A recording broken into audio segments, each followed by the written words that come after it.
मेरा ख़्याल है कि मेरे से ज़्यादा आप लोग ज़्यादा बेहतर जानते हैं कि किस तरह के लोग आए हैं, और जो मैं आपको 2 दिन से मिनिस्टर साहब 2 दिन से कह रहे थे कि किस तरह के लोग आ रहे हैं, किस तरह की कार्रवाई कर रहे हैं, आप लोगों ने खुद आंखों से देखी है।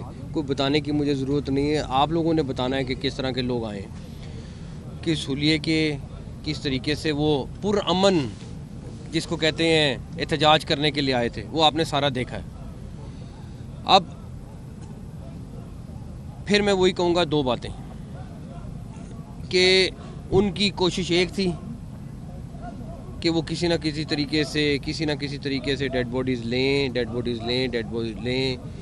प्राइम मिनिस्टर की मीटिंग हुई, मिनिस्टर साहब साथ थे। ही वॉज़ वेरी क्लियर कि हमने डेफिनेटली इलाका भी क्लियर रखना है और जानी नुकसान भी नहीं होने देना। तो उनकी भी बड़ी क्लियर इंस्ट्रक्शन है, सारा कुछ है। उसके बावजूद हम जो मुमकिन है कर सकते हैं किया है। खैर उन्होंने आना था, आ गए। एक चीज़ उनको क्लियर हो जाए कि ना तो उनके इस आने से को मुज़ाकरात का सिलसिला शुरू होगा, ना उनसे किसी किस्म के मुज़ाकरात होंगे। उन्होंने आके देखना था, देख लिया। अब अगर वो ये तवक्को करें कि उनके साथ मुज़ाकरात होने, वो कोई सूरत नहीं है। ये आज अभी पीएम की मीटिंग हुई है, उसमें बड़ा क्लियर कट पीएम का डिसीजन है, गवर्नमेंट का डिसीजन है कि कोई मुज़ाकरात इनसे नहीं होंगे, कोई ये धरने वालों से मुज़ाकरात नहीं होंगे। जो जानी नुकसान, जो माली नुकसान हो रहा है, पिछले 2 दिन में हुआ है, उसकी ज़िम्मेदार एक औरत है जिनका नाम मैं पहले भी बता दिया आपको। वो होली सोली ज़िम्मेदार है, ठीक है। इस सारी की सारी फसाद के पीछे वो औरत है, और जो मुमकिन हुआ हम उसके ऊपर भी काम करेंगे। वो मिनिस्टर साहब आपको बाकी डिटेल बताएंगे कि उन्होंने क्या क्या किया, क्या सारा कुछ किया। मिनिस्टर साहब आपको बताएंगे। बहुत शुक्रिया जी। मैं सबसे पहले तो आपको बताता चलूं कि वज़ीर दाखिला पिछले 2 दिनों से फायरिंग के दरमियान, शेलिंग के दरमियान फ्रंट से लीड करते रहे, मौके पे मौजूद रहे हैं। तो ये बड़ी बहादुरी की बात होती है कि आप मौके पे खड़े रहें, अपनी फ़ोर्स का मोराल भी बढ़ाते रहें, जवानों को जो है वो मोटिवेट भी करते रहें कि यहाँ पे एक हमारे दोस्त मुल्क के सरबराह आए हुए हैं, यहाँ से चंद 100 मीटर की दूरी के ऊपर। उनकी सिक्योरिटी की जिम्मेदारी, उनको एक वेलकम यहाँ फील देना पाकिस्तान के अंदर, उनके साथ मुआहदे करना तजारत के ऊपर, सरमायाकारी के ऊपर, ये रियासत पाकिस्तान की जिम्मेदारी है। अब एक कोशिश की गई, अब मसला क्या है कि आगे करते हैं ढाल बना के गरीब के बच्चे को। अब ये देखें, ये शेल हम मौके से हमने खुद उठाए हैं।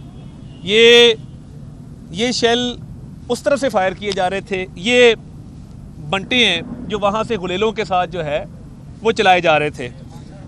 रियासत बिल्कुल कमज़ोर नहीं है। अगर किसी का ख्याल है कि ये थोड़े से शेल मार के, थोड़े से कारतूस चला के, थोड़े से बंटे फेंक के रिहा कर लेंगे, आज इनको वो फेंटी यहाँ से जलाना हमने शुरू की है। और पिछले 2 चौक पीछे लेके गए, ये आए थे ना कंटेनर पे चढ़ने के लिए। मैं उस वक्त बैठा हुआ था बेलारूस के प्रेसिडेंट के साथ, जब यहाँ पे कंटेनर के ऊपर चढ़ाई मुट्ठी भर शरपसंदों ने की। अब मुझे ये बताइए, किस पॉलिटिकल पार्टी का मैनिफेस्टो आपको ये इजाज़त देता है कि आप अफगान शहरियों को अपनी पॉलिटिकल पार्टी में मेंबरशिप दें? हमारी पॉलिटिकल पार्टी में तो ये काम नहीं है। हमारी पार्टी में मेंबरशिप लेने का पहला जुज़्व ये है कि आप पाकिस्तानी शहरी हैं तो आपको मेंबरशिप मिलती है। आप इंडिया के शहरी हों, आप अफगानिस्तान के शहरी हों, हम मेंबरशिप नहीं देते हैं पार्टी की। अब जो बंदे अरेस्ट किए हैं वज़ीर दाखिला साहब ने और इनकी फ़ोर्स ने, मैं उनसे मिला जब ये कंटेनर के ऊपर से उनको घसीटते हुए पीछे हम लेके गए हैं। उनसे पूछा है कि भाई आप कहाँ से आए हो? एक सवात का दिहाड़ीदार मजदूर था, उसने कहा जी मुझे तो पैसे दिए गए हैं। दूसरा जो बच्चा था 16 साल का, जब उससे मैंने पूछा कि भाई आप कहाँ से आए हो, वो पश्तो में उसने जब जवाब दिया तो मेरे साथ लोग मौजूद थे, उन्होंने ट्रांसलेट किया तो वो अफ़गानिस्तान से आया था। अब इस वक्त अल्हम्दुलिल्लाह रेट ऑफ द स्टेट बहाल है, ये एरिया सारा क्लियर किया गया है जो शरपसंद आगे भेजे थे। और अब बीबी क्या कह रही है? कह रही है अली अमीन लीड करो, मैं पीछे आ रही हूँ। यानी आप में अगर इतना है तो आप कासिम को बुलाएं, सुलेमान को बुलाएं, अपने बच्चों को, आपके पहले खावत में से भी बच्चे हैं, आप अपने पहले खावत में से बच्चों को बुलाएं, उनको आगे लीड करवाएं। गरीब के बच्चों को आगे करते हो ये चीज़ें दे के कि जाके मारो।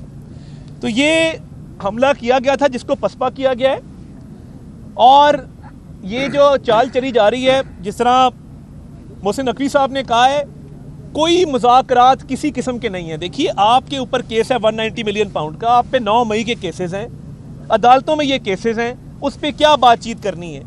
क्या एनआरओ मांग रहे हैं? क्या डील मांग रहे हैं? क्या डील दी जा सकती है? क्या एनआरओ किया जा सकता है?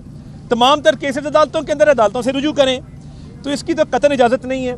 और देखें, मैं दोबारा कहूँगा, रियासत के सब्र को मत आजमाएं। आप जो चाहते हैं ना कि स्ट्रेट फायरिंग करके ये BBI खून लेने, ये BBI लाशें लेने, अब इसीलिए कह रही है अली अमीन तुम लीड करो, मैं पीछे आ रही हूँ। मैं उनको दावा देता हूँ ना, आप फ्रंट पे आए, हिम्मत करें कि आप बैठ के इतना पार्टी के मामलात को चलाती हैं, आप आगे आए, फ्रंट से लीड करें, आए। हम डी चौक में खड़े हैं और कंटेनर के पीछे नहीं खड़े हैं, हम कंटेनर के आगे खड़े हैं। और इंटीरियर मिनिस्टर ने लीड फ्रॉम द फ्रंट किया है। और एक जो बार बार बात हो रही है ना, बड़ा आसान है, गोली चलाना सबसे आसान काम है, एक छट्टा मारे तो यहाँ पे सफाया हो जाए। मगर ये रियासत पाकिस्तान है, हम तशद्दुद का जवाब बिल्कुल दे रहे हैं और सख्ती से दे रहे हैं, मगर कोई इस सब्र को आजमाए ना। हम इनको लाशें नहीं देना चाहते, ना देंगे। ये रेंजर्स के एहलकार शहीद होते हैं, पुलिस के एहलकार शहीद होते हैं, उनका खून किसके हाथों पे हम तलाश करें? और ये लाशें लेने आई है, ये मुल्क में नारकी फैलाना चाहती है, हम इनके हाथों में नहीं खेलेंगे, सख्ती से निपटेंगे और जवाब देंगे।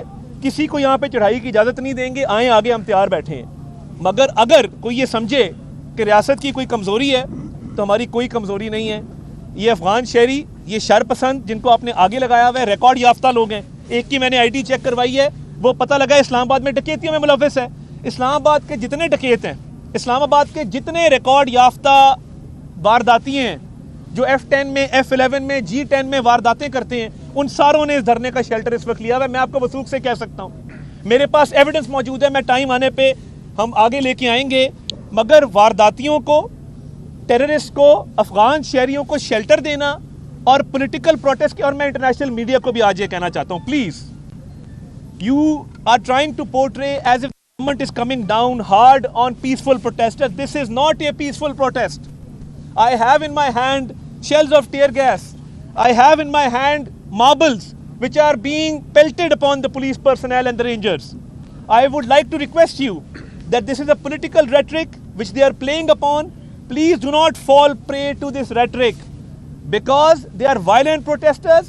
They want to destroy the peace of Islamabad.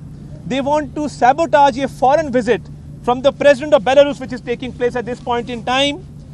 We had offered them to go elsewhere. They can go into their own province and stage this protest, but they are hell-bent that they want to disturb peace on the Constitution Avenue, which will not be allowed.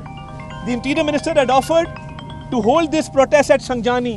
It would have been a peaceful protest. We would have provided security, we would have made the arrangements for this peaceful protest. But why is it that they are insistent on holding this protest at D Chowk? Because they want to destroy the peace of Pakistan. They want to vandalize public and private property and cause damage to life and property of private citizens. And they have amongst them Afghan citizens, terrorists, dacoits, robbers, all kind of people who are wanted by the law enforcement agencies have joined their protest. तो ये पुरअमन protest नहीं है। और जो लोग समझते हैं कि इतना आसान है कि यहाँ पे लाशें गिरा दें, लाशें नहीं गिराई जाएंगी, मगर सख्ती से निमट रहे हैं। दोबारा आके दिखाएं, हम खड़े हैं, भरपूर जवाब देंगे और किसी को कॉन्स्टिट्यूशन एवेन्यू का रुख नहीं करने देंगे। सर ये बताइएगा कि पाकिस्तान तहरीक इंसाफ जो है वो चिड़िया पर भी नहीं मार सकेगी। इस्लामाबाद में बड़े बड़े कंटेनर्स, बड़े बड़े खड्डे खोद कर मट्टी फैलाएगी, उसके बावजूद पहुंच गए सफर। सर सुन ले, नहीं, पहले आपको मैं ब्रेक कर दूं। हमने कोई खुदाई नहीं की इस दफ़ा। कोई एक खड्डा दिखा दें जहाँ पे इस्लामाबाद में हुआ हो कि रोकने के लिए खड्डा, तो पहली बात तो ये ठीक है सर। जो मट्टी पड़ी हुई है सर ब्लू एरिया के पास सारी कंटेनर की बैक साइड में। दूसरा सर, ये सफ़र कर रहे हैं इस्लामाबाद के सेक्टर G6 के लोग, पोली क्लिनिक में जो लोग एडमिट हैं वो सफ़र कर रहे हैं, F6 के लोग सफ़र कर रहे हैं। कब तक ये मेला लगा रहेगा, इस हवाले से बता दें, शहरी ये जानना चाहते हैं। पहली बात ये कि मैं आई थिंक पिछले एक हफ़्ते से, मिनिस्टर साहब पिछले एक हफ़्ते से हम खुद कह रहे हैं, हम नहीं इस्लामाबाद के शहरियों को तंग करना चाहते। इतने सारी चीज़ के बावजूद आज भी मोबाइल सर्विस चल रही है। जो इस्लामाबाद के रास्ते पिछली दफ़ा ब्लॉक हुए थे वो वाले उस तरह रास्ते ब्लॉक नहीं हुए। सारी चीज़ के बावजूद हम जहाँ तक हो सकता है रिलीफ देने की कोशिश कर रहे हैं, लेकिन आपके सामने मजबूरी है। उनके हाथ में वेपन्स हैं, उनके हाथ में गुलेले हैं, उनके हाथ में हर तरह की चीज़ है।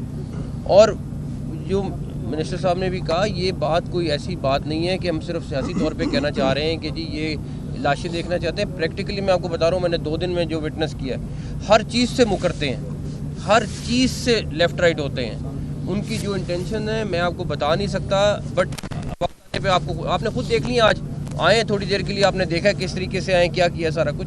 तो ये बात नहीं है कि हम इस्लामाबाद के शहरियों के लिए एहसास नहीं है, हमें एहसास है। हम जितनी मुमकिन हो सकता है उनको फैसिलिटी देने की कोशिश करें, लेकिन क्या करें।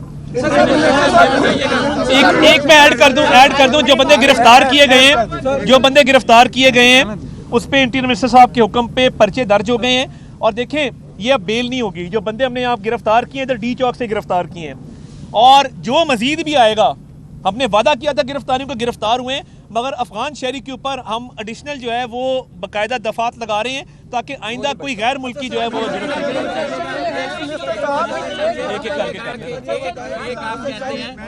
कहते हैं कि पैलेट गन्स यूज हुई या तशद्दुद होता है, एक मामूल बन चुका है। आए रोज यहाँ पे मुजाहरे होते हैं, आए रोज शहरी परेशान होते हैं, दहशतगर्दी के सबूत हैं, अफगान बाशिंदों के सबूत हैं, उनको दी गई। तो पीटीआई को बैन क्यों नहीं करते? देखिए, बात यह है, उसका एक प्रोसीजर है, उसका एक रेफरेंस जाता है सुप्रीम कोर्ट के अंदर आर्टिकल 6 के तहत, बाकी आर्टिकल्स के तहत।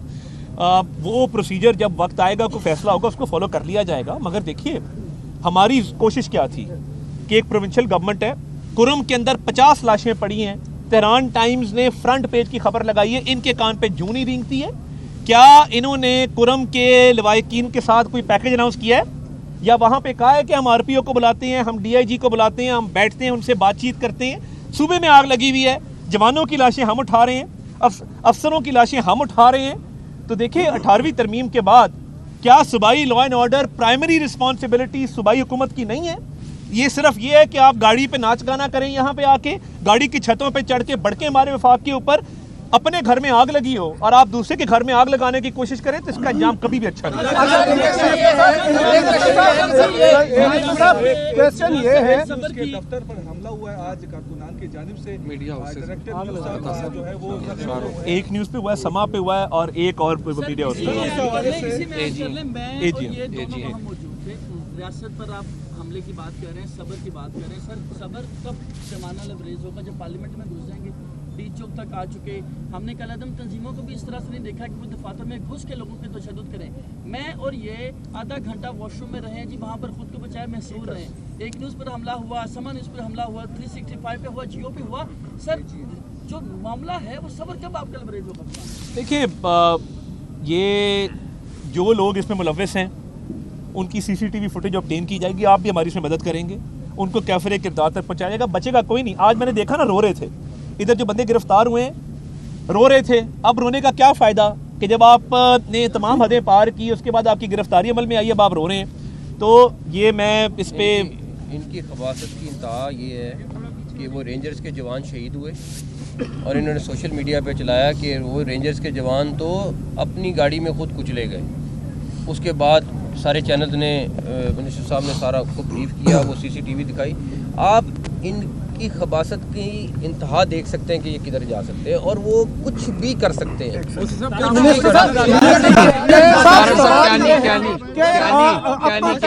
पहुंच चुके हैं इस्लामाबाद में। एक तो बता दें, यार मोटरवे कब खुल रही है? कि गरीबों के बच्चों को इन्होंने ढाल बनाया होता है, आगे होते हैं। तो ये बता दें, 2 मिनिस्टर यहाँ पर मौजूद हैं, कि क्या यहाँ से बुशरा बीबी और अली मीर गंडापुर को भी आप लोग? देखिए, ये जो गिरफ्तारी होती है ना, ये इस चीज़ की पाबंद नहीं होती कि वो कौन है आगे।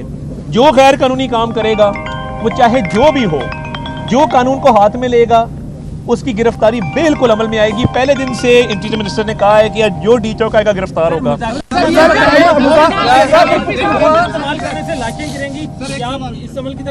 बिल्कुल भी नहीं, बिल्कुल नहीं। कोई मुज़ाकरात नहीं। मुज़ाकरात पुरअमन लोगों के साथ होते हैं, पाकिस्तानी शहरियों के साथ होते हैं, इन अगवानों के साथ। और इन इंतहा पसंदों के साथ नहीं होंगे। पहले जैसे किया सब ये बता रहे कि इलेक्टेड एक चीफ मिनिस्टर जो है हर महीने यहाँ पर चढ़ाई की कोशिश करता है और एक वफाक के ऊपर ऐसे मौके के ऊपर आप बार बार कह रहे हैं कि यहाँ पर कोई ना कोई डिग्निटी यहाँ पर मौजूद होते हैं, तो क्या गवर्नर राज की तरफ किस चीज़ का इंतजार कर रहे हैं आप लोग? कोई ऑप्शन नहीं यूज़ कर रहे हैं या फिर आपने ये कहना है कि जो चीफ एग्जीक्यूटिव है उसको आपने अरेस्ट, पिछली दफा भी अगर आपने अरेस्ट किया है तब भी बता दें, अगर वो देखिए होता पता क्या है, अगर ऐसी लास्ट रिजॉर्ट में ऑप्शन एक्सरसाइज की जाए, जेब से पख्तून कार्ड निकल आता और उस वक्त कहा जाता है कि जी देखें पख्तूनों के साथ ज्यादती हो रही है, हम पख्तून अवाम हमारे भाई हैं, उनके मैंडेट का एहतराम करते हैं, मगर हमें इस तरफ ना धकेला जाए कि कुछ सख्त से सख्त एक्शन करें। तो मैं समझता हूँ कि ये होश के नाखून लेने चाहिए। अली अमीन अभी भी मुझे लगता है कि वो बुशरा बीबी के झांसे में नहीं आ रहा, वो कह रही है आगे लगो, मैं पीछे से आती हूँ तुम आगे लगो, तो उसको भी पता है आगे लगने का क्या मतलब होता है। अब आपस में आंख में चली जा रही है। मिनिस्टर साहब ये बताएं कि अब प्रोटेस्टर्स यहाँ पे आ चुके हैं, मोटरवेज कब खुल रही है? लाशें लेने में तो वो कामयाब हो गए हैं, अपनी पॉलिसी में तो कामयाब हो गए हैं, जो पॉलिसी आपने सेट की थी उसमें तो आप नाकाम नजर आ रहे हैं। अब वो लाशें उन्होंने हमारी ली हैं, उन्होंने हमारे लोगों को शहीद किया है। कौन सी? अच्छा मिनिस्टर साहब ये बताएं कि नहीं एक सेकंड, आप जर्नलिस्ट हो जी, ठीक है, मुझे 6 नाम ला के दो। मैं भी नहीं एक सेकंड यार, एक सेकंड यार भाई, यार एक सेकंड यार टॉक शो तो नहीं है ना। सुने यार, मैं जवाब ले लो, अरे भाई जवाब ले लो। मैं कह रहा हूँ अगर वो कह रहे हैं 6 लोग मारे गए, मुझे 6 लोगों के नाम खालिद साहब, ठीक है, थैंक यू। अच्छा सर जी, मोटरवेज कब खुलेंगी? प्रोटेस्टर्स यहाँ पर आ चुके हैं, अब मोटरवेज कब खुलेंगी? और बुशरा बीबी पर टेक्सला में मुकदमा है, क्या उनको गिरफ्तार किया जाएगा यहाँ पर? आगे देखें क्या होता है। सर मोटरवेज, थैंक यू जी, बहुत शुक्रिया।